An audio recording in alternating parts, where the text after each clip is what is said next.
যারা দাঁড়িয়ে বসে শুয়ে এক কথায় সর্বাবস্থায় যারা আল্লাহ পাককে স্মরণ করে, তার আকাশ এবং জমিন সৃষ্টির ব্যাপারে চিন্তা ভাবনা করে, রাত এবং দিনের পরিবর্তনের চিন্তা করে, তার সৃষ্টি নৈপুণ্যতা নিয়ে যারা গবেষণা করে, তারাই হচ্ছে আল্লাহ পাকের খাঁটি বান্দা। একজন সত্যানুসন্ধানী চোখের সামনে যখন নিখিল বিশ্বের পরমাণু থেকে শুরু করে সূর্য, চন্দ্র, গ্রহ, নক্ষত্র, বিশাল আকাশ পর্যন্ত, গাছপালা, তরুলতা, সমুদ্র, মহাসমুদ্র, পশু পক্ষী ইত্যাদি যখন তার নজরে পড়ে, তখন একজন সত্যের অনুসারী ব্যক্তি, একজন সত্যের অনুসন্ধানী ব্যক্তি, তার মুখ থেকে বেসাক্তা স্বতঃস্ফূর্ত ভাবে নিজের অজান্তে মুখ থেকে যে শব্দটা বেরোয়, সে শব্দটা হচ্ছে আলহামদুলিল্লাহি রাব্বিল আলামিন। সমস্ত প্রশংসা হচ্ছে ওই আল্লাহ পাকের, যিনি এগুলিকে সৃষ্টি করেছেন। আর তিনি কোনো কিছু কি বেকার সৃষ্টি করেন নাই, খামোখা সৃষ্টি করেন নাই। প্রত্যেকটির পেছনে রয়েছে বিরাট বিরাট উদ্দেশ্য। এখানে মানুষের সবচাইতে বড় ভ্রান্তি, মানুষের সবচাইতে বড় ভুল, সেটা হলো এই, দুর্ভাগ্যজনক ভাবে সকল সৌন্দর্যের মহাশিল্পী আল্লাহ পাককে মানুষ ভুলে যায়। তারা প্রশংসা করে নদীর, প্রশংসা করে নারীর অঙ্গ প্রত্যঙ্গ নিয়ে তারা কবিতা লেখে, নারীর সৌন্দর্য নিয়ে কবিতা লেখে, সাহিত্য রচনা করে, সূর্য নিয়ে, চন্দ্র নিয়ে, চাঁদের মায়াবী জ্যোৎস্না নিয়ে, এর সুন্দর সুষমা নিয়ে কবিতা লেখে, প্রজাপতির রং দিয়ে গান তৈরি করে, ফুলের সৌন্দর্য এবং তার সৌরভ দেখে মানুষ পাগল হয়ে যায়। এগুলির পিছনে গান, সাহিত্য ইত্যাদি কবিতা রচনা করে। কিন্তু এই সৌন্দর্য যিনি সৃষ্টি করেছেন, সে আল্লাহ পাককে বেমালুম ভুলে যায়। সেই জন্যে স্রষ্টার প্রশংসা করতে হবে। আল্লাহ পাক শেখাচ্ছেন, শুরুতেই শেখাচ্ছেন আলহামদুলিল্লাহি রাব্বিল আলামিন। পড়েন সবাই, আলহামদুলিল্লাহি রাব্বিল আলামিন। আল্লাহ রাব্বুল আলামিন তোমাকে যদি কোনো বিপদ দেন, এই বিপদ থেকে তোমাকে কেউ মুক্ত করতে পারবে না, কেউ বাঁচায় দিতে পারবে না। আল্লাহ যদি তোমার জন্য বিপদ রেখে দিয়া থাকেন, এই বিপদ থেকে বাঁচাবার ক্ষমতা কারো নাই। আর আল্লাহ যদি তোমাকে কোনো কল্যাণ দিতে চান, তাহলে সেই কল্যাণ প্রতিহত করতে পারে, সে কল্যাণের পথে বাধা দিতে পারে। আকাশে জমিনে এমন কেউ নাই। সুবহানাল্লাহ পড়ে। কাজে শক্তি তো সবটাই আল্লাহ রাব্বুল আলামিনের, ক্ষমতা সবটা কার? আল্লাহ সুবহানাহু ওয়া তাআলা। কল্যাণও করেন তিনি, আর অকল্যাণ যদি করেন, সে অকল্যাণ থেকে বাঁচবার উপায় নাই। কল্যাণ যদি করতে চান, ঠেকাবারও কারো উপায়। মুমিন ব্যক্তির আত্মমর্যাদা এভাবে বেড়ে যায় ইমানের কারণে। ইমানের কারণে তার আত্মমর্যাদাটা এত বেড়ে যায় যে সে হক কথা বলতে গিয়া রিজেকের চিন্তা করে না, চাকরির চিন্তা করে না। হক কথাটা যদি বলি, আমি সরকারি চাকরি করি, হক কথা বললে পরে চাকরি থাকবে না। ইমামতি করি, হক কথা বললে পরে চাকরি থাকবে না। এই জাতীয় হীনমন্যতা তার মনের ভিতরে জায়গা পাবে না। যেহেতু কোরআন তারা শিখাইছে, কিসের ভয়? রিস্কের চিন্তা করো, রিস্কের চিন্তা করার কোনো দরকার নাই। কোরআন তোমাকে বলে দিয়েছে, ঈমান এনেছো তুমি যার উপরে, ইন্নাল্লাহা হুয়ার রাজ্জাকু যুল কুওয়াতিল মাতিন। নিশ্চিতভাবে আল্লাহ হচ্ছেন মহান রিজেক দাতা। নিরঙ্কুশ ভাবে রিজেকের চাবিকাঠি তারই হাতে। তা আমার রিজেক যদি আল্লাহর হাতে হয়, এটা যদি বিশ্বাস করি, তাহলে মেম্বারের উপরে দাঁড়িয়ে হক কথাটা বলতে ভয় পাই কেন? চাকরি করি, হক কথাটা বলতে পারি না কেন? সরকারের কাছে আমার রিজেক নয়, সেক্রেটারির কাছে, মুতাওয়াল্লির কাছে আমার রিজেক নয়। আমার খাদ্য কার কাছে? আমার রিজেক কার কাছে? এটা হলো সবচেয়ে বড় ভয়।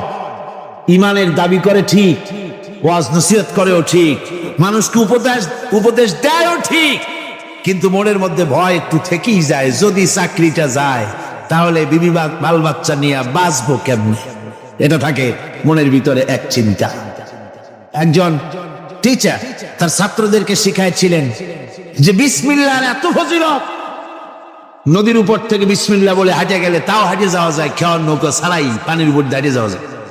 একটা ছেলে, একটা ছাত্র এই কথাটা এমন বিশ্বাস করলো, নদীর পাড়ি দিয়ে, তার বাড়ি ছিল নদীর ওপার, প্রতিদিন খেওয়া পার হইয়া মাদ্রাসায় আসতো, বিশ্বাস সে করছে পুরাটাই, আর বিসমিল্লাহ বলে পাও দিয়ে হাঁটিয়া চলে গেল পারবে। এটা কোনো কোরআন নয়, হাদিস নয়, শোনা কথা। তারপরে একদিন তার মা তাকে বলেছে তোমার হুজুরকে একটু দাওয়াত দাও আমাদের বাড়িতে। হুজুরের দাওয়াত দিছে, মিলাদের দাওয়াত শুনে হুজুর তো খুব খুশি। তারপরে ছাত্রের সঙ্গে রওনা হয়েছে, নদীর ঘাটে এসে দেখে যে নৌকা নাই। আরে বাবা নৌকা নাই, পার হবো কেমনে? হুজুর কোন কি নৌকার দরকারটা কি? আপনি না বলছেন বিসমিল্লাহ বলে হেঁটে যাওয়া যায়। আমি তো ওইটা শোনার পর আমি প্রত্যেক দিন তো এই কাম করিয়ে আসি, নৌকা টুকু লাগে না, আসেন না আমার সাথে। ছেলে বিসমিল্লাহ বলে হাঁটা আরম্ভ করছে পানির উপর দিয়া। ওস্তাদ চিন্তা করতেছে আমি তো শুধু ওয়াজি করছি, আমল তো করি নাই, কি না কি হয় আল্লাহই জানে। পাজামা হাঁটু পর্যন্ত টাইনিয়া তারপরে বিসমিল্লাহ করে পা দিছে, আর এক ছোটে সুবনি খাইয়া ভিতরে চলে গেছে। সুতরাং মুখ দিয়া বললে হবে না, বিশ্বাস করতে হবে, ইয়াকিন রাখতে হবে রিস্কের মালিক আল্লাহ। সব কথা কাউকে ছেড়ে দেব না, এটা বলবোই, তাতে আমার চাকরি থাকুক আর চাকরি যাক। এর নাম হলো আত্মমর্যাদা। এর নাম কি? আত্মমর্যাদা। নইলে আপনি মসজিদের ইমাম, আর দুর্ভাগ্যজনক সত্য মসজিদের ইমামগুলি অধিকাংশ ক্ষেত্রে এমন সব সেক্রেটারি মোতাওয়াল্লি হয় যারা ইসলামী আদর্শকে বিশ্বাসী করেন।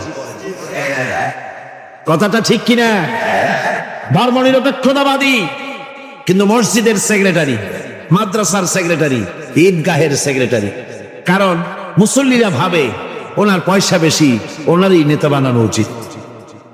অথচ কোরআন নিষেধ করেছে এমন কোন লোক মসজিদের মুতাওয়াল্লি সেক্রেটারি হওয়ার হতে পারে না যে ব্যক্তি আল্লাহর পথে পরিচালিত নয়, যে আল্লাহকে মানুষের চাইতে বেশি ভয় না করে, যে ব্যক্তির ভিতরে দ্বীন নাই, ঈমান নাই, ইসলামী আদর্শ নাই, শুধু পয়সার বিনিময় সেক্রেটারি মেম্বার মুতাওয়াল্লি হয়ে বসে আছে, আর ইমাম ভয়ের স্বরে কথা বলেন। আছেন এমন? আচ্ছা, সব কথা মাদ্রাসা, মসজিদ, ওয়াজ মাহফিল, চাকরির জায়গা, কোর্টে কাছারিতে, আদালতে, সর্বত্র মোমেন ব্যক্তি বলতে পারবে তখন যখন ঈমান বিল্লাহ পোক্ত হবে।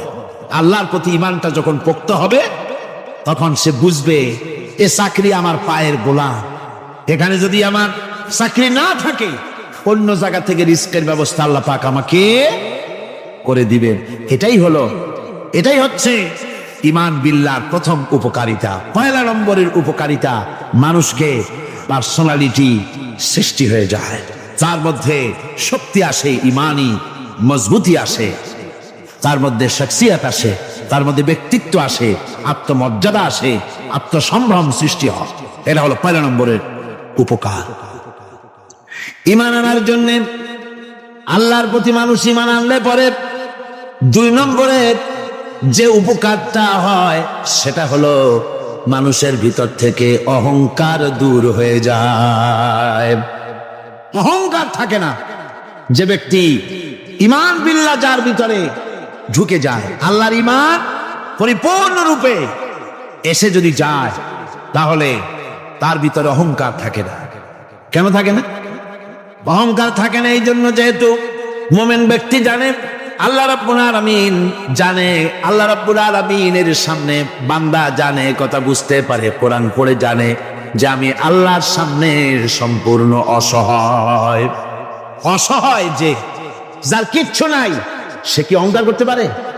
অর্থ নাই, বৃত্ত নাই, কিছু নাই, সে কি অহংকার করে? অহংকার কারা করে? অহংকার করে যাদের অর্থ আছে, বৃত্ত আছে, শিক্ষা আছে, বিদ্যা আছে, স্বাস্থ্য আছে, জমি আছে, জমা আছে, বাড়ি আছে, কল আছে, কারখানা আছে, গাড়ি আছে, এরাই না অহংকার করে। কিন্তু ঈমান বিল্লাহ যখন আসি, তখন সে বুঝতে পারে আমার শক্তি কোনো শক্তি নয়। ওয়া হুয়াল কাহিরু ফাওকা ইবাদি। সমস্ত আল্লাহ রাব্বুল আলামিন বলছেন সমস্ত বান্দার উপরে কর্তৃত্ব হচ্ছে আল্লাহ পাকের। আল্লাহর কর্তৃত্ব থেকে বেরিয়ে আসার ক্ষমতা কারো নাই। সবচাইতে শ্রেষ্ঠ শক্তি কার? আল্লাহ। ওই আল্লাহ রাব্বুল আলামিন বলেছেন, চ্যালেঞ্জ করেছেন, যদি সম্ভব করতে পারো, অহংকার করতেছো, বড়াই করতেছো, যদি সম্ভব করতে পারো আমার জমিন থেকে বেরিয়ে যাও। যদি সম্ভব করতে পারো, অহংকার তো খুব করো, বাস করো আমার জমিনের উপরে, খাও আমার ফসল, জীবন আমি দিলাম, চক্ষু আমি দিলাম, আমার চোখ দিয়ে দেখো, আমার দেওয়া কান দিয়ে শোনো, আমার দেওয়া বিবেক দিয়ে চিন্তা করো, সব তো আমি দিয়েছি, তারপরেও যদি অহংকার করো। ইয়া মাশারাল জিন্নি ওয়াল ইনসি ইন ইসতাতাতুম আন তানফুযু মিন আকতারিস সামাওয়াতি ওয়াল আরদ فانفذوا لا تنفذون إلا بسلطان। হে পৃথিবীর মানুষেরা, হে পৃথিবীর জেনেরা, ইয়া মাশারাল জিন ওয়াল ইনস, হে পৃথিবীর মানুষ, মনুষ্য জাতি এবং জিন, যদি সম্ভব করতে পারো তাহলে আমার ইহাতা থেকে, আমার জমিন থেকে, আমার জমিনের উপর থেকে বেরিয়ে যাও। এমন দেশে যাও যেখানে আমার সূর্য নাই, যেখানে আমার চন্দ্র নাই, যেখানে আমার আলো নাই, যেখানে আমার বাতাস নাই, অক্সিজেন নাই, আমার পানি নাই, এমন কোন জায়গা যদি পাও বেরিয়ে চলে যাও। যাওয়া যাবে? আর যারা জবাব দিলেন না তারা পারবেন বুঝি? যাওয়া যাবে। আল্লাহ পাক বলছেন ফানফুযু লা তানফুযুনা ইল্লা বিসুলতান। আমার রাজত্ব থেকে, আমার ইহাতা থেকে, আমার পরিমণ্ডল থেকে, আমার কর্তৃত্ব থেকে বেরিয়ে যাওয়ার কোনো পথ নাই। কেউ বেরিয়ে যেতে পারবে না। আকাশ দিয়ে, জমিন দিয়ে পরিবেষ্টন করে রেখেছি, পালাবার উপায় নাই, ভাগবার জায়গা নাই। এই কথা মোমেন যখন পড়ে আস্তে করে মাথা নিচু হয়ে আসে, আমি কত দুর্বল আমার মহান আল্লাহর সামনে। সুবহানাল্লাহ। এই জন্য আমি বলি, কিসের বড়াই করবেন? কিসের বড়াই? বিদ্যার বড়াই। কতটা বিদ্যা অর্জন করেছেন, কতটুকু শিখেছেন? আপনার থেকে আরো অনেক শিক্ষাবিদ রয়েছেন, আবার তার থেকে আরো অনেক শিক্ষাবিদ রয়েছেন, কতটুকু শিখেছেন? এখনো ছাত্র, অনেক কিছু আছে যা আপনি আজও জানতে পারেন নাই। সারা জীবন আমরা তালিবে ইলম, সারা জীবন আমরা ছাত্র। মুহাদ্দিস হন, মুফাসসির হন, প্রফেসর হন, প্রিন্সিপাল হন, যেই হন না কেন, চিকিৎসাবিদ, চিকিৎসা বিজ্ঞানী, রাষ্ট্রবিজ্ঞানী, দার্শনিক, যেই হোক না কেন, সব ছাত্র। সব কি? ছাত্র। বহু কিছু এমন আছে যা আজও মানুষ উদ্ধার করতে পারে নাই, শিখতে পারেনি। সুতরাং শিক্ষার বড়াই করবে। এরপরে অর্থের বড়াই করবা। কয়টা টাকার মালিক হয়েছে তুমি? টাকার বড়াই করে মানুষ। জিজ্ঞাসা করা হয়, মিয়া সাহেব রোজা রাখেন না কেন? কয় রোজা রাখবো, চাউলের অভাব আছে নাকি? না ধানের অভাব আছে, না টাকার অভাব আছে। নাউজুবিল্লাহ। কত টাকা হয়েছে? আল্লাহ রাব্বুল আলামিন যদি ইচ্ছা করেন এমন রোগ দিয়ে দিতে পারেন, হার্টের ভিতরে ক্যান্সার দিয়ে দিতে পারেন, ব্রেনের ভিতরে টিউমার দিয়ে দিতে পারেন, রক্তের ভিতরে ক্যান্সার দিয়ে দিতে পারেন, হাড়ের ভিতরে ক্যান্সার ঢুকায় দিতে পারেন। এমন রোগ হয়ে যেতে পারে ডাক্তারের 14 গোষ্ঠী গুলে খেলেও রোগ ভালো হবে না। সারা জীবন যত টাকা কামাই করেছেন, গোষ্ঠী বেচলেও ঔষধের পয়সা হবে না। পারবে কিনা আমার আল্লাহ? জোরে বলেন, পারবেন কিনা? পারবেন। প্রচন্ড ক্ষমতা। কাজী বান্দা যখন এগুলি পড়ে মাথাটা নিচু হয়ে আসে যে ক্ষমতা তো তার, বড়াই করার কোনো উপায় নাই। আমরা কিতাবের মধ্যে পড়েছিলাম সেই আল মুস্তাতরফ একটা কিতাব ছিল, আলেমে পড়ানো হতো। মৌলানা শামসুদ্দিন সাহেব পড়েছেন নিশ্চয়ই? জি, ওলামারা পড়েছেন। সেই কিতাবে আলেম ক্লাসে পড়ানো হতো তখন আমাদেরকে একটা আরবি সাহিত্য। ওই আরবি সাহিত্যের ভিতরে পড়েছিলাম, সেখানে এক জমিদার বিবাহ করছে, তারপরে তার নবপরিণীতা স্ত্রীকে নিয়ে খেতে বসেছে। এমন সময় এক ভিক্ষুক এসেছে। জমিদার রাগ হয়ে দরজার কাছে দিয়ে বেচারাকে ধমক দিয়ে বের করে দিয়েছে, ভিক্ষা নেওয়ার আর তুমি সময় পাও না, আমি বিয়ে করেছি, নতুন বউ নিয়ে খাইতে বসছি, গলায় ধাক্কা দিয়া ফালাইয়া তারপরে তাড়াই দিচ্ছে। বাস কয়েক বছর পর এই জমিদারের জমিদারি গেল, টাকা গেল, পয়সা গেল, সব শেষ।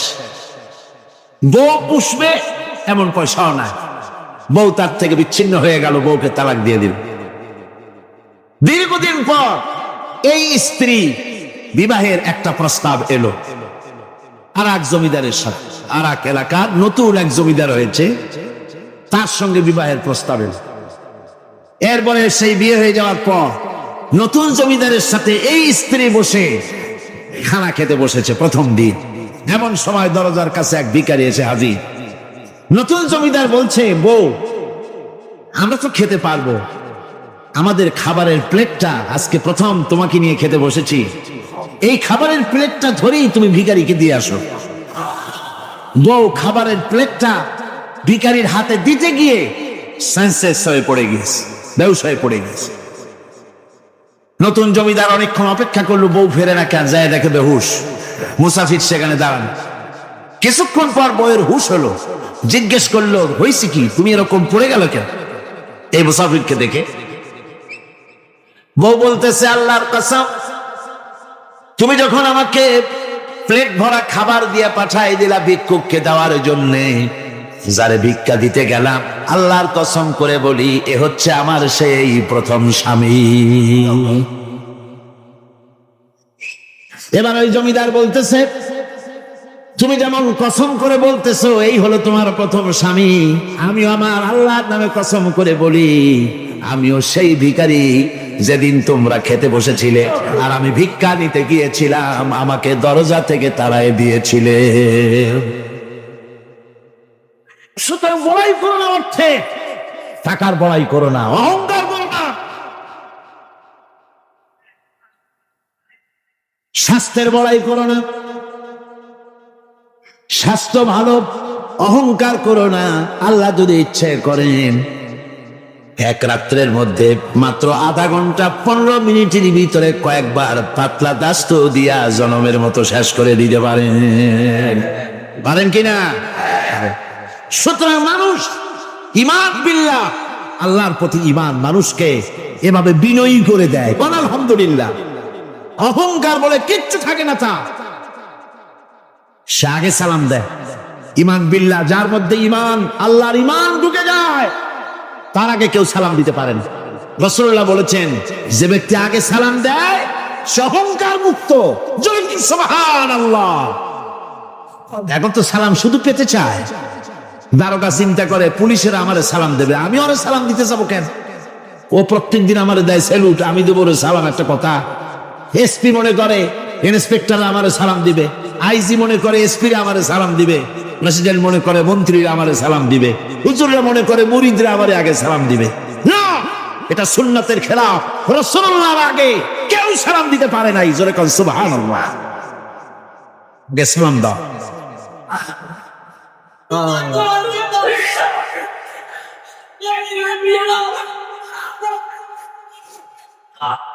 এই সালামের প্রচলন মুসলমানদের মধ্যে বেশি বেশি হওয়া উচিত।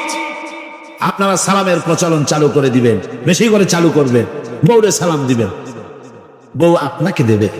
ঘরের মধ্যে ঢুকবেন, ঢুকেই বলবেন আসসালামু আলাইকুম ওয়া রাহমাতুল্লাহি ওয়া বারাকাতুহু। বাইরের থেকে গেছেন, ঘরে ঢুকেই প্রথম সালাম দেন, বউ সালামের জবাব দেবে, বউ আপনাকে দেবে। বাচ্চাদের সালাম দেন, বাচ্চারা আপনাকে দিবে। এরকম সালামের প্রচলন চালু করেন। রাসূলুল্লাহ বলেছেন, মানে একটা গাছের আড়ালে এই সালাম হলো, লোকটা গাছের আড়ালে চলে গেছে, আবার দেখা হয়েছে, আবার সালাম দেয়। এখন এই সালাম কমে গেছে, এখন সালামের পরিবর্তে অনেক কিছু হয়েছে। সালাম দেয় তার জবাবও দেয় না। যদি বলে কেউ গরিব মানুষ সালাম দিয়েছে বড় লোক করে, আসসালামু আলাইকুম, ওয়ালাইকুম আসসালাম বলতে চায় না, একটু মাথা নাড়ে। তারপরে জিজ্ঞেস করে, স্যার কেমন আছেন? এই যাচ্ছে, কেটে যাচ্ছে। কি কেটে যাচ্ছে? তোমার কল্লা? আলহামদুলিল্লাহ বলতে পারো না? অধিকাংশ ক্ষেত্রে যদি জিজ্ঞেস করেন কেমন আছেন, এই যাচ্ছে, কেটে যাচ্ছে। আপনার যত অসুখ হোক আগে বলেন আলহামদুলিল্লাহ, তারপরে অসুখের কথা বলে। আপনার যদি কোনো অসুবিধা থাকে আগে আলহামদুলিল্লাহ কন, তারপরে অসুখের কথা কন। হযরত সুফিয়ান সাউরি রাহমাতুল্লাহ আলাইহি আল্লাহর একজন জবরদস্ত ওলি ছিলেন। একবার তার সামনে এক মুরিদ এসেছে, মাথায় একটা বড় রুমাল খিসা বাঁধা। জিজ্ঞেস করলেন, মিয়া তোমার এই মাথাটা এরকম বাঁধা কেন? কয় যে হুজুর, মাথার যন্ত্রণায় অস্থির হয়ে গেছি, সেই জন্য মাথাটা বাঁধে রাখছি। এরকম ব্যথা কয়দিন হয়েছে? কয়দিন? আর সবসময় হয় না, বছরে 2-1 হইলেও পারে, না হইলেও পারে। বলে বছরে 2-1 ব্যথা ব্যথা হয়, সেই ব্যথাটা দড়ি দিয়া বান্ধা মানুষকে দেখাইলা যে আমার ব্যথা হয়েছে, অসুবিধা দেখালে। আর যতদিন ভালো ছিলে ওইটার প্রমাণ স্বরূপ মাথায় কি বান্ধা মানুষকে দেখাইছো। সুতরাং শুকরিয়া আদায় করো সবসময়, আলহামদুলিল্লাহ আলা কুল্লি হাল। সব অবস্থা আমি ভালো আছি, আমার থেকে আরো অনেক খারাপ আছে। সুতরাং সালামের প্রচলন তারাই করে বেশি যারা বিনয়ী হয়। অহংকার যাদের মধ্যে জায়গা পায় না। অহংকার পাবে কি করে? বান্দা কোরআন থেকে জেনেছে, ওয়াল্লাহুল গানিয়্যু ওয়া আনতুমুল ফুকারা। আল্লাহ রাব্বুল আলামিন বলেন, তোমরা হলে সবাই ফকির, তোমরা হলে সব মুখাপেক্ষী, আর একমাত্র আল্লাহ রাব্বুল আলামিন বেনিয়াজ। আল্লাহই শুধু বেনিয়াজ, আর সব কি মুখাপেক্ষী। কার কাছে? আল্লাহর কাছে। এই জন্য বিনয়ী হতে হবে। যে জমিনটা বাস করি, জমিনটা কার? চিল্লায় কোন কার? লিল্লাহি মা ফিস সামাওয়াতি ওয়া মা ফিল আরদ। আকাশও তার, জমিনও। এই কথা যদি জানা থাকে, বিশ্বাস থাকে, তাহলে সেই ব্যক্তি অহংকার করতে পারে না, সে বিনয়ী হয়। ইমান বিল্লাহ তাকে বিনয়ী বানায় দেয়। আর বিনয়ী মানুষ, নিরহংকার মানুষই আল্লাহর কাছে বেশি পছন্দ। এই ইমান তার ভিতরে এই কথা জাগ্রত করে দেয়। আমি যদি একটা গাড়ির মালিক হয়ে থাকি, আমি যদি একটা বাড়ির মালিক হয়ে থাকি, আমি যদি স্ত্রী পুত্র সন্তান পেয়ে থাকি, আমি যদি মন্ত্রী হয়ে থাকি, আমি যদি কিছু পেয়ে থাকি, আমার হাতের কামাই দ্বারা পাই নাই। আল্লাহ শিখাই দিচ্ছেন, ওয়ামা বিকুম বিনিমাতিন ফামিনাল্লাহ। যত নেয়ামত তোমরা পেয়েছো সব আল্লাহ রাব্বুল আলামিন দিয়েছেন। জোরে বলেন সুবহানাল্লাহ। দাতাকে ভুলে যেও না, আল্লাহর কাছে বিনয়ী হও। সমস্ত নেয়ামত একমাত্র তিনি দিয়েছেন। ঈমান বিল্লাহর দ্বারা মানুষের এই গুণ সৃষ্টি হয়, এই উপকার হয় মানুষের, যে সে বিনয়ী হয়ে যায়। আল্লাহ পাক কোরআনে কারীমের মধ্যে আরো বলেন, ওয়ালা তামশি ফিল আরদি মারহান ইন্নাকা লান তাখরিকাল আরদা ওয়া লান তাবলুগাল জিবালা তুলা। ওয়ালা তামশি ফিল আরদি মারহান। আমার এই জমিনের উপরে অহংকার করে হেনো না, আল্লাহ পাক নিষেধ করেছে। জমিনের উপরে অহংকার করে হেঁটো না। এই জমিনের উপরে অহংকার করে হাঁটতে গিয়া তুমি পদাঘাত করে আমার জমিনটারে ফাটাই দিতে পারবে না। আবার অহংকার করে লাভ দিয়া আমার পাহাড়টার উচ্চতাও ছাড়াই যেতে পারবে না। যখন তুমি পাহাড়ের উচ্চতা ছাড়াতে পারবে না, যখন জমিনটারে লাথি মেরে ফাটাই দিতে পারবে না, তখন আবার অহংকারটা কিসের? কিসের অহংকার? নিজের দিকে তাকাও, তোমারে আমি বানাই শিখি দিয়া। তোমার পেটের মধ্যে কি? তোমার শরীরের মধ্যে কি? মলমূত্র দিয়ে পেটটা ভরা। আর দুনিয়ায় এসেছো এক ফোঁটা নাপাক পানি দিয়ে। যে নাপাক পানি ফোঁটা শরীর থেকে বেরিয়ে গেলে পরে গোসল ওয়াজিব হয়ে যায়, ফরজ হয়ে যায়। এমন একটা নাপাক পানি যার জন্মের উৎস, তার তো অহংকার করার শোভা পায় না। অহংকার করবেন কেবলমাত্র কে? চিল্লায় বলেন কে? হাদিসে কুদসির ভিতরে এসেছে, আল্লাহ পাক বলেছেন অহংকার হচ্ছে আমার ইজাজ, অহংকার হচ্ছে আমার চাদর। যে ব্যক্তি অহংকার করে সেজন্য আমি আল্লাহ চাদর নিয়ে টানাটানি করে, জন্য কর নাউজুবিল্লাহ, চিল্লায় কর নাউজুবিল্লাহ।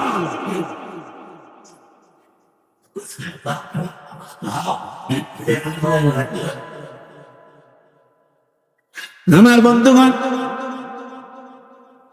আল্লাহ রাব্বুল আলামিন কোরআনে কারীমের মধ্যে বলেছেন, আমার সঠিক বান্দা যারা অহংকার তাদের মধ্যে থাকে না, ওয়াইবাদুর রাহমানিল্লাযীনা ইয়ামশুনা আলাল আরদি হাওলা। রহমানের বান্দা যারা, আমি আল্লাহ পাকের গোলাম যারা, তারা জমিনের উপরে খুব বিনয়ের সাথে চলে। তাদের চলাফেরা দেখলেই বোঝা যায় লোকটা বিনয়ী, আল্লাহর বান্দা। সুবহানাল্লাহ। কি বলেন? মানুষের চলাফেরা, চাপনি, ওঠা বসা, কথাবার্তা দেখলেই বোঝা যায় না লোকটা কি চরিত্রে? বোঝা যায়। এক পদের মানুষ আছে গম্ভীর হয়ে বসে থাকে, মনে হয় যেন নবজাদা রাসূলুল্লাহ খানের শালা। নামাজ নাই। কি হয়েছে? মাইক এমনি আজকে আমি নিজেও টের পাচ্ছি, আমি মাইকের আওয়াজ নিজেও পাচ্ছি না। মাইকটা ভালো করে দেন মাইকের অপারেটর, আর জোরে সরে একটু জিকির করেন, লা ইলাহা ইল্লাল্লাহ, লা ইলাহা ইল্লাল্লাহ, লা ইলাহা ইল্লাল্লাহ।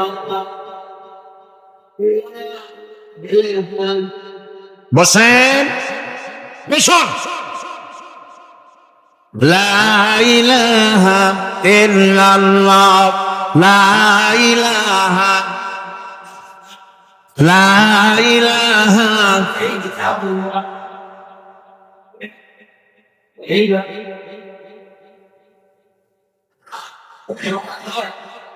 লা ইলাহা ইল্লাল্লাহ মুহাম্মাদুর রাসূলুল্লাহ। বন্ধুগণ, আল্লাহর প্রতি ঈমান আনলে পরে যে গুণ সৃষ্টি হয়, যে গুণাবলী সৃষ্টি হয়, সেই গুণের মধ্যে 2 নম্বরের গুণটা আমি বললাম, বিনয় এবং বিনম্রতা সৃষ্টি হয়, অহংকার মুক্ত হয়ে যায়। এটা হলো 2 নম্বরের উপকার। প্রথম নম্বরের উপকার হচ্ছে মর্যাদা সৃষ্টি হয়। 2 নম্বরে কি হয়? অহংকার মুক্ত হয়ে যায়। আল্লাহ রাব্বুল আলামিনের উপর ঈমান আনলে পরে, ঈমান বিল্লাহ যখন এসে যায় ভিতরে, আল্লাহর প্রতি যখন ঈমান পরিপূর্ণতা লাভ করে, তখন তার 3 নম্বরের উপকার যেটা হয় সেটা হলো সে নির্ভীক হয়ে যায়, তার মধ্যে বীরত্বের সৃষ্টি হয়। জোরে বলেন আলহামদুলিল্লাহ।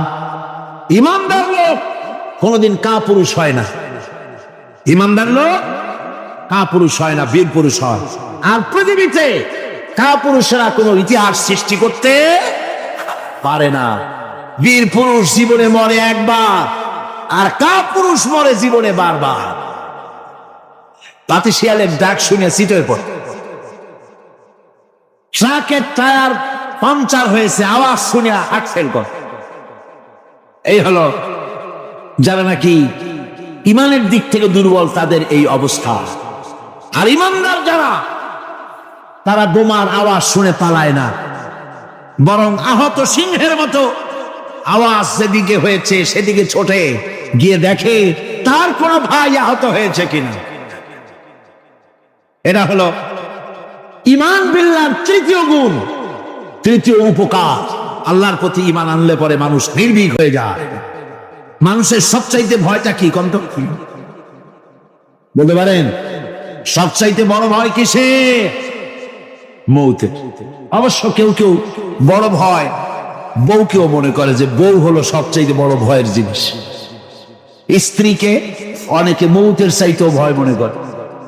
একবার নাকি একজন দেশের বাদশা, তিনি বলছিলেন মন্ত্রীকে যে আমার দেশের লোকেরা সবচাইতে কারে বেশি ভয় করে?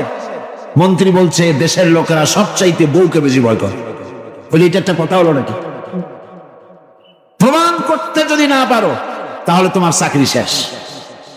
প্রধানমন্ত্রী তো মুসিবতে পড়ে গেছে। তারপরে সমস্ত লোক ডেকেছে, সমস্ত শহরবাসীকে ডেকে তারপরে বলছে, তোমরা যারা বউকে ভয় করো না তারা সব এদিকে আসো, আর যারা বউকে ভয় করো তারা এ পাশে থাকো। এখন যারা ভয় করে তারা সব একদিকে চলে আসছে। একটা শুকনা শাকনা মানুষ একা দাঁড়ায় আছে, ভয় করে না সেই দলে, আর সব একদিকে। মাত্র আশ্চর্য হয়ে গেল, সব মানুষ ভয় করে একদিকে চলে আসলো, আর তুমি একা শুকনা শাকনা মানুষ, তুমি বউকে ভয় করো না, ব্যাপারটা কি? কয় যে না, বউকে ভয় করি কিনা তা জানি না, তুমি আসার সময় আমার বউ বলে দিয়েছে সব লোক যেদিকে যাবে সেদিকে যাবে না, একা দাঁড়ায় থাকবে।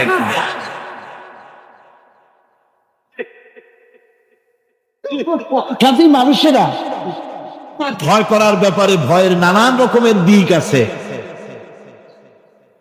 কিন্তু প্রকৃতপক্ষে এটা একটা উপমা দিলাম আমি মাত্র। প্রকৃতপক্ষে মানুষের কাছে সবচাইতে বড় ভয় হলো মৃত্যুর ভয়। সবচাইতে ভয় কিসের ভয়? মানুষের ভিতরে যখন ঈমান বিল্লাহ এসে যায়, আল্লাহর প্রতি যখন সে পরিপূর্ণরূপে ঈমান যখন আনে, তখন তার ভিতরে এই চিন্তা আসে, মৃত্যু তো আমার হবে, মৃত্যু থেকে পালাবার উপায় নাই। পালাবার উপায় যদি থাকতো তাহলে না হয় অবশ্যই ভয় পেতাম না, কিন্তু মৃত্যু থেকে তো পালাতে পারবো না। তখন কাপুরুষ হবে কেন? তখন তো বীর পুরুষের মতো জীবন দিতে হবে। কিসের মতো দিতে হবে জীবন? আল্লাহ রাব্বুল আলামিন কোরআনে কারীমের মধ্যে বলে রেখেছেন, ঈমানদার লোক আল্লাহরে যে বিশ্বাস করে তার বড় উপকার হলো মওতকে পরোয়া করে না। মওতকে পরোয়া করে না বলে তার পক্ষে সমস্ত কাজ সহজ হয়ে যায়। কোরআন বলতেছে, কুল ইন্নাল মাউতাল্লাযী তাফিরুনা মিনহু ফাইন্নাহু মুলাকীকুম। মরণ থেকে পালাও তুমি, মরণ তোমায় লইবে ঘিরি। মরণ থেকে পালাও তুমি, মরণ তোমায় লইবে ঘিরি। যদিও সুদূর আকাশ পানে লুকাও সেথায় লাগিয়ে সিঁড়ি। এ মহারোগের চিকিৎসক নাই, নাই সে ঔষধ জগতে। খুঁজিয়া কাতর হইলে কি হবে, পারিবে না তারে ফিরাতে। মৃত্যু আসবেই, মৃত্যুর হাত থেকে বাঁচবার কোন উপায় যখন নাই, তখন সেই মওত কাপুরুষের মওত কেন হবে? ঈমান এই উপকার করে মানুষকে, বুকটারে বড় বানায় দেয়। মানুষ শুকনা হতে পারে কিন্তু কলিজাটা বিরাট হয়, তার কলিজাটা বড় হয়ে যায়, আল্লাহর ভয় তার মধ্যে আসে। যেহেতু সে জানেন, কোরআনে কারীমের মধ্যে আল্লাহ পাক বলেছেন, আইনামা তাকুনু ইউদরিকুমুল মাউতু ওয়ালাউ কুনতুম ফি বুরুজিম মুশাইয়ালা। আল্লাহ পাক বলেন, দুর্ভেদ্য দুর্গের ভিতরে যদি তুমি পালায় থাকো, মৃত্যু সেখানে গিয়া তোমারে খুঁজে বের করবে, এড়াতে পারবে না। একজন তার বাড়িতে কুত্তা দিয়া বাড়ি ভরে ফেলেছে। ঘরে কুত্তা, খাটের নিচে কুত্তা, ড্রয়িং রুমে কুত্তা, বেডরুমে কুত্তা। তার বন্ধু এসে বলে, ভাই তোমার বাড়ি এত কুত্তা কেন? আগে তো তুমি এত কুত্তা পাগল ছিল না, এত কুত্তা পালতেছো কেন? যে ওয়াজ শুনে আসে। আশ্চর্য কথা, ওয়াজ শুনে তুমি কুত্তা পালা আরম্ভ করলা? কয় যে না, সব কথা শুনে নাও না আগে।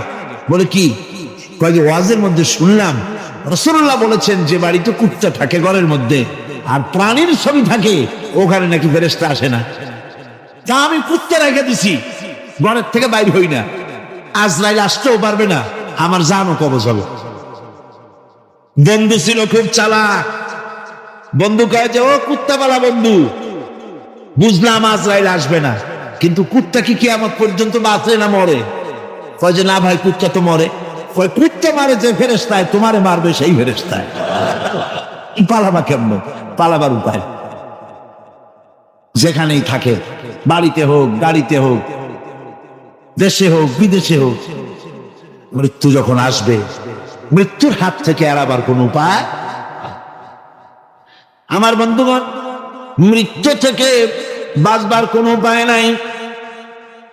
এই জন্যে এই ক্ষণস্থায়ী জীবনে সুখময়, অনন্তকাল সুখময় জীবনকে মানুষেরা, ইমানদার লোকেরা জলাঞ্জলি দিয়ে চির সুখময় আল্লাহর জান্নাতে যাওয়ার জন্য জীবন দিতে মোটে তাদের বাধে না।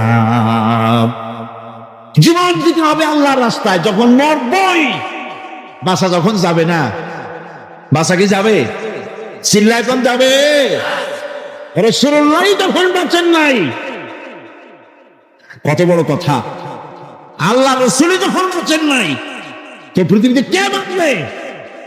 রসুলের যখন ইন্তেকাল হয়েছে, সবাইকে মরতে হবে, কোনো সন্দেহ নাই। সন্দেহ আছে? মরা লাগবে। সেই মওতটা ঈমান বিল্লাহ, আল্লাহর প্রতি ঈমান আনলে পরে ওই মওতের ভয় আর থাকে না। মনটা তখন নির্ভীক হয়ে যায়, সে বীর হয়ে যায়। তখন তার মন বলে, মরা যখন লাগবে, জীবনটা যিনি দিয়েছেন তার জন্য দিয়ে দেই না কেন? জীবন যিনি দিয়েছেন তার জন্য দিয়ে দেই। বদরের যুদ্ধ, রাসূল করিম সাল্লাল্লাহু আলাইহি ওয়াসাল্লাম লোক তৈরি করতেছেন, সৈন্য রিক্রুট করতেছেন। বদরের যুদ্ধ, আমার ভাইরা, চারটিখানি কথা নয়। বদরীদেরকে আল্লাহ মাফ করে দিয়েছেন। যেরকম সুবহানাল্লাহ। বদরের যুদ্ধ বড় মারাত্মক যুদ্ধ। এ জিহাদ হবে, বাপ তরবারি ধরবে ছেলের বিরুদ্ধে। মক্কা থেকে ছেলে আসছে কাফের, ছেলে তরবারি ধরবে বাপের বিরুদ্ধে, মামু ধরবে ভাগ্নের বিরুদ্ধে, ভাই ধরবে ভাইয়ের বিরুদ্ধে। এটা কি আপনি সোজা মনে করেন? কোন সোজা মনে করেন? আমার বন্ধুগণ, বদরের যুদ্ধ শেষ হয়ে যাওয়ার পর হযরতে আবু বকর সিদ্দিক রাদিয়াল্লাহু তাআলা আনহুর সঙ্গে ছেলে আব্দুল্লাহর দেখা হয়ে গেল। ছেলে তখনও কাফের। ছেলে বলে, বাবাজি, আমার আব্বা আবু বকর বদরের প্রান্তরে, আমি আমার তরবারির সামনে আপনাকে কয়েকবার পেয়েছিলাম, কিন্তু আপনি আমার পিতা বলে আমি কিছুই করতে পারি নাই। হযরতে আবু বকর বলেন, আব্দুল্লাহ রে শোনো, আল্লাহর কসম করে বলি, তুমি তো আমার তরবারির সামনে পেয়ে ছেড়ে দিয়েছো, কিন্তু আমি আমার মাবুদের কসম করে বলি, বদরের মাঠে একটি বার যদি আবু বকরের চোখের সামনে তুমি পড়ে যেতে, আল্লাহর কসম আমার তরবারি তোমারে মাফ করে দিত না। তুমি কাফের, আমি মুসলমান। তোমার সাথে আমার সম্পর্ক পিতা পুত্রের স্নেহের সম্পর্ক হতে পারে তখন যখন আদর্শের প্রশ্ন মিল হবে, নইলে তুমি কাফের, আমি মুমিন। পিতা হিসাবে স্নেহ তোমার যেটা পাওয়া দরকার আমার কাছে, সেই স্নেহ থেকে তুমি বঞ্চিত থাকবে। এই যুদ্ধে সৈন্যদেরকে রিক্রুট করা সোজা ব্যাপার ছিল। রাসূল সাল্লাল্লাহু আলাইহি ওয়াসাল্লাম সাহাবীদেরকে তৈরি করতেছেন জিহাদের জন্য। কিভাবে কথাটা পারবেন, হুজুর কথা গোছায় বলতেছেন। হযরত বর্ষিয়ান সাহাবী হযরত মিকদাদ রাদিয়াল্লাহু তাআলা আনহু হুজুরের অবস্থা বুঝতে পারতেছেন। হযরত মিকদাদ দাঁড়িয়ে গেলেন হুজুরকে সাহস দেওয়ার জন্য। হযরত মিকদাদ দাঁড়িয়ে গিয়ে বলছেন, ইমদি বিনা ইয়া রাসূলুল্লাহ হাইসুমা তাশা, হায় হাইসুমা আমারাকাল্লাহ। হে রাসূল, আপনি আমাদের নিয়ে চলুন যেদিকে আপনার খুশি, অর্থাৎ আল্লাহ আপনাকে আমাদেরকে নিয়ে যেদিকে যেতে বলেন সেদিকে নিয়ে যান। ইন্না লা নাকুলু লাকা কামা ক্বালা বনি ইসরাঈল লিমূসা আলাইহিস সালাম, ইযহাব আনতা ওয়া রাব্বুকা ফাকাতিলা ইন্না হাহুনা কাঈদুন। আমরা মূসা আলাইহিস সালামের উম্মত না। সুবহানাল্লাহ। হুজুর কি খুশি হচ্ছেন এই বক্তৃতা শুনে, মিকদাদের বক্তৃতা শুনে হুজুর কি খুশি হচ্ছেন। হযরত মিকদাদ বলছেন, হুজুর আমরা মূসা আলাইহিস সালামের উম্মত না। মূসা আলাইহিস সালামের উম্মতরা বলেছিলেন, হে মূসা, তুমি আর আল্লাহ আর জিবরাইল এই তিনজনই গিয়ে ফেরাউনের মোকাবেলা করো, আমরা পারবো না। আমরা এই কথা বলবো না। বল ইযহাব আনতা ওয়া রাব্বুকা ফাকাতিলা ইন্না মাকুমা মুকাতিলুন। হে রাসূল, বরং আমরা বলি আপনি চলুন আমাদেরকে নিয়ে, আপনার রব আপনাকে যেদিকে যেতে বলে আমাদেরকে নিয়ে চলুন, আমরা আপনার সাথে থেকে কাফেরদের বিরুদ্ধে লড়াই করব, তরবারি চালাবো ততক্ষণ পর্যন্ত মা দামাত আইনু মিন্না তাতামা, যতক্ষণ পর্যন্ত থামো, যতক্ষণ পর্যন্ত চোখের একটা পাতাও নড়ে, যতক্ষণ পর্যন্ত চোখের একটা পলক পড়ে ততক্ষণ পর্যন্ত যুদ্ধ চালাতে থাকবো। অর্থাৎ নাক দেয়া নিঃশ্বাস যতক্ষণ আসে আর যায় আপনার সপক্ষে তরবারিগুলি ঝলসে উঠবে। চলেন আমাদেরকে নিয়ে যেদিকে আপনি যেতে চান। রাসূলুল্লাহ কি যে খুশি হলেন, সুবহানাল্লাহ। আল্লাহর নবী দারুণ খুশি হয়ে গেলেন। নবীজি বললেন, ও সাহাবীরা, তোমাদের মন মানসিকতা যখন এই রকম, তাহলে উমু বিনা ইলা জান্নাতিন জান্নাতুন আরদুহা কাস সামাওয়াতি ওয়াল আরদ, উমু বিনা ইলা জান্নাতিন, ওঠো চলো আমার সাথে সেই বেহেশতের দিকে, যেই বেহেশতটা ওই বিশাল আকাশের চাইতে, এই জমিনের চাইতে অনেক অনেক বড়। সেই বেহেশতে যাওয়ার জন্য চলো আমার সাথে, ওঠো দাও। ফাকামা উমাইর বিন হামাম ওয়া কানা ইয়াকুলু তামার। হযরত ওমর ছিলেন এক যুবক। দেখেন না এই যে যুবকরা দাঁড়ায় আছে অনেক, এইরকম একজন যুবক দাঁড়িয়ে খোরমা খাচ্ছিলেন। যুবকরা যেমন দাঁড়ায় দাঁড়ায় বাদাম খায়, ছোলা ফেলায় নেয়, ওই রকম দাঁড়িয়ে দাঁড়িয়ে তিনি খোরমা চাবাচ্ছিলেন আর খোরমার বিচিগুলি ফেলায় দিচ্ছিলেন। তিনি বললেন, অকালা বাখবাখ। ওমায়ের বলছেন, বাখবাখ হলো আঞ্চলিক শব্দ, এর অর্থ হচ্ছে আয়ে মা আযমাহু ওয়া মা আহসানাহু। হে রাসূল, কি সুন্দর কথা আপনি বললেন, কি বড় কথা আপনি বললেন। আপনার সঙ্গে জিহাদে গেলে, শহীদ হলে এমন জান্নাত পাবো যে জান্নাতটা হবে ওই আকাশের চাইতে অনেক বড়। ওয়াল্লাহি, আল্লাহর কসম, হাত্তা কুলাহুন্না ইন্নাহা লাহায়াতান তাবিলা। আমি যদি এই সমস্ত খোরমাগুলি খেতে যাই, তাহলে আমার হাতে যতগুলি খোরমা আছে এই সবগুলি খোরমা যদি খেতে যাই, তাহলে তো বেহেশতে যেতে দেরি হয়ে যাবে। ফারামাবিহিন্না, হাতের সবগুলি খোরমা নিক্ষেপ করে ফেলে দিয়ে জিহাদের ময়দানে ঝাঁপায় তো।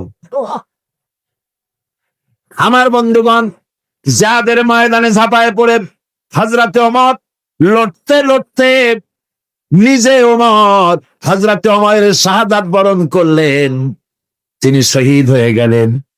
জিহাদের শেষে যখন শুহাদায়ে বদর, যখন জানাজা হবে, একজন সাহাবী দেখিয়ে দিলেন, হুজুর এই হলো সেই ওমর যিনি জান্নাতের খোঁজ খবর শুনে হাতের খোরমা গুলি খাওয়ার সময় পায় নাই। খোরমা গুলি সব খাইতে গেলে জান্নাতে যেতে দেরি হয়ে যাবে, এই জন্য খোরমা ফেলে দিয়ে জিহাদে অংশগ্রহণ করেছিল। এই হলো সেই ওমরের লাশ। আল্লাহর নবী হযরত ওমরের দিকে আঙ্গুল দিয়া বললেন, ওমর, যেই জান্নাতের জন্য খোরমা খাওয়ার তর তোমার সয় নাই, তাড়াতাড়ি করে এসে শহীদ হয়েছ।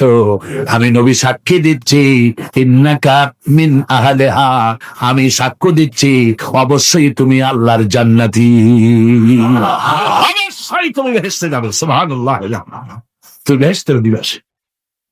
সুতরাং আল্লাহর রাস্তায় যারা জীবন দেয় ঈমান বিল্লাহর কারণে, তার ভিতরে ঈমান মজবুত হয়ে যায়, মৃত্যুকে পরোয়া করে না। মৃত্যু হয় তার পায়ের কৃত্য, মৃত্যু আমার গোলাপ, মরা আমার লাগবেই। জীবনটা যিনি দিয়েছিলেন, জীবনটা তাকে দিতে, তার রাস্তায় দিতে আপত্তি আছে? চিল্লা এখন আপত্তি আছে? আমার বন্ধুগণ, আল্লাহর রাস্তায় যারা এভাবে জীবন দেয়, ওদের সম্পর্কে রব্বুল আলামিন বলেন, وَلَا تَحْسَبَنَّ الَّذِينَ قُتِلُوا فِي سَبِيلِ اللَّهِ أَمْوَاتًا بَلْ أَحْيَاءٌ عِندَ رَبِّهِمْ يُرْزَقُونَ। যারা নাকি আমার রাস্তায় জীবন দিল, আমার রাস্তায় যারা জীবন দিয়েছে, নিহত হয়েছে, তাদেরকে তারা মৃত্যু হয় নাই, বরং তারা জীবন লাভ করেছে। এই মরণের বিনিময় আর এক জীবন তারা লাভ করেছে, যেই জীবনে তারা আল্লাহর কাছে চলে গেছে এবং রব্বুল আলামিনের কাছ থেকে তারা রিজেক্ট প্রাপ্ত হয়। আল্লাহর কাছে তারা রিজেক্ট পায়। আর এই মৌত হচ্ছে শ্রেষ্ঠ মৌত, শাহাদাতের মৌত। কিসের মৌত? শাহাদাতের মৌত। আমার বন্ধুগণ, জীবনের পরোয়া মুমিনের সবচাইতে বড় উপকার আল্লাহর পর ঈমান আনার। জীবনের পরোয়া সে করে না, কারণ রাসূলুল্লাহ বলেছেন শাহাদাতের মৌতের যন্ত্রণা। শরীরে যদি কেউ চিমটি কাটে, খামসি কাটে, একটা চিমটি দিলে যতটুকু ব্যথা লাগে, মৃত্যুর শাহাদাতের এই মৃত্যুর যন্ত্রণা এর থেকে বেশি কিছু না। কিতাবের ভিতরে এসেছে ফেরাউনের স্ত্রী আসিয়া যখন ফেরাউনকে মানে নাই, শেষ পর্যন্ত ফেরাউন অর্ডার দিয়া দিল আসিয়ারে মারো। মারার জন্য তক্তার ভিতরে হাজার হাজার প্যারাক মারো। তক্তায় প্যারাক মারা হলো, তক্তা তারে উল্টাই দিল, প্যারাক গুলো খাড়া হয়ে গেল। প্যারাক বোঝেন কিনা? প্যারাক বোঝেন? প্যারাক গুলো খাড়া হয়ে গেল। ফেরাউন বলল, এর উপরে আসিয়াকে ভুট করে শোয়াই দাও, এরপরে চতুর্দিক থেকে পিটাইতে থাকো, যতক্ষণ পর্যন্ত আমার উপরে ঈমান না আনে মারতেই থাকো। প্যারাকের উপরে নারী দেহ আসিয়াকে শোয়াই দেওয়া হলো, আর চতুর্দিক দিয়া মাপ আঘাত করা হচ্ছে। লোহাগুলি শরীরের ভিতরে ঢুকে যাচ্ছে, শত শত লোহা শরীরের ভিতরে ঢুকে যাচ্ছে। তেমত অবস্থায় আল্লাহ রাব্বুল আলামিন ডেকে বলেন, ফেরেশতারে, আমার ফেরেশতারা, আমার আসমানের সব দরজাগুলি খুলে দাও। আমার আসিয়া মৃত্যুর আগে, প্রাণ বেরিয়ে যাওয়ার আগে আমার জান্নাতটা দেখে যেন প্রাণটা বেরিয়ে যায়। আল্লাহর এই রাস্তায় মানুষ জীবন দিতে কুণ্ঠাবোধ করে না। যদি ঈমান বিল্লাহ, আল্লাহর প্রতি ঈমান মজবুত হয়ে যান, তার জীবনের মোটেও পরোয়া হয় না। জীবন দিয়েছেন আল্লাহ, এই জীবন দিব, কাকে ফিরায় দেব? এই জন্য আল্লাহ পাক বলেছেন, ইন্নাল্লাহা আশতারা মিনাল মুমিনিনা আনফুসাহুম ওয়া আমওয়ালাহুম বিআন্না লাহুমুল জান্নাহ। আমি আমার মুমিনের জান এবং মাল সবটা খরিদ করে নিয়েছি, বিনিময়ে মুমিনকে আমার বেহেশত দিয়ে দিয়েছি। তোমার জানটাও আমার মালটাও আল্লাহ। সুতরাং জান মাল তো আমার রাস্তায় জান দা, মাল দা। মুমিনের এই শক্তি বাড়ে, মুমিনের ভিতরে এই ঈমান সৃষ্টি হয় আল্লাহর প্রতি ঈমানের কারণে। নির্ভীক সে বীর হয়ে যায়, তার ধারণা এটা হয়, ঈমানের ব্যাপারে মজবুত হয় যে পৃথিবীর সমস্ত শক্তি একত্রিত হয়ে যদি আমাকে চেষ্টা করে, আমার এক গাছা পশম বাঁকা করতে পারবে না, যদি না আল্লাহর হুকুম না থাকে। সুবহানাল্লাহ।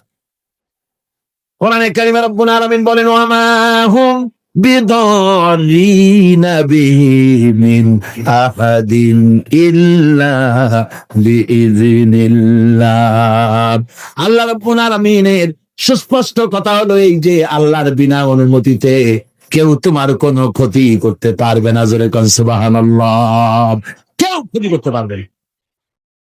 আবার নির্ধারিত সময় আসার আগে মৃত্যু তোমার হবে না। মৃত্যুর যখন নির্ধারিত সময় হবে তখনই মৌত হবে, এর আগে হবে না। আল্লাহ পাক বলেছেন, ওয়া মা কানা লিনাফসিন আন তামুতা ইল্লা বিইযনিল্লাহি কিতাবাম মুআজ্জালা। আল্লাহ পাক বলেন, আমার নির্ধারিত সময় আসার আগে 1 সেকেন্ড আগে মরবে না, 1 সেকেন্ড পরেও মরবে না। অনেকে বলে অমুকের অকাল মৃত্যু হয়েছে, বলে না? বলে কিনা অকাল মৃত্যু হয়েছিল? বাজে কথা। কিসের অকাল মৃত্যু? কালেই মরছে, হায়াত ওখানেই শেষ। হায়াত থাকতে 1 সেকেন্ড আগে, 1 সেকেন্ড পরে মৃত্যু হবে না। যখন নির্ধারিত সময় আসবে সেই সময় মরবে, এর আগে বা পরে মৃত্যু হবে। মৃত্যু নির্ধারিত সময়ের আগে মরবে না মানুষ। বাহানায় হোক, ওসিলায় হোক, মরণ যেখানে আছে সেখানে যাওয়াই লাগবে। এই জন্যে কবি বলছেন, দো চিজ আর দো চিজ কাসাদ জোরে জোর একে আবেদানা দিগার খাকে গোর। দুটি জিনিস মানুষকে টানে, একটা হলো খাদ্য আর একটা হলো মৃত্যু। খাবার যেখানে আছে সেখানে যেতেই হবে, আর মৃত্যু যেখানে আছে সেখানেও যেতে হবে। তুমি বলে দাও, তুমি শোনায় দাও, যাদের ভাগ্যে নিহত হওয়া আছে তারা যদি তাদের বিছানায় শুয়েও থাকে, প্রকোষ্ঠের ভিতরে থাকে, মৃত্যু সেখানে গিয়ে হাজির হবে, ওখানেই মৃত্যু হয়ে যাবে। মৃত্যুর আসতে পরে মানুষকে মোটেই সময় দেওয়া হবে না, সময় যখন আসবে সময় মতো তাকে বিদায় নিতে হবে। সুতরাং ঈমান, আল্লাহর প্রতি ঈমান আনলে পরে মানুষের ভিতরে নির্ভীকতার সৃষ্টি হয়, সে কাউকে পরোয়া করে না আল্লাহ ছাড়া। চিল্লায় কন সুবহানাল্লাহ, আরো জোরে বলেন সুবহানাল্লাহ। সাহস, বুক ভরা সাহস তার মধ্যে আসবে। এই পৃথিবীতে ইউনূস আলাইহিস সালাম যে বিপদে পড়ছিলেন,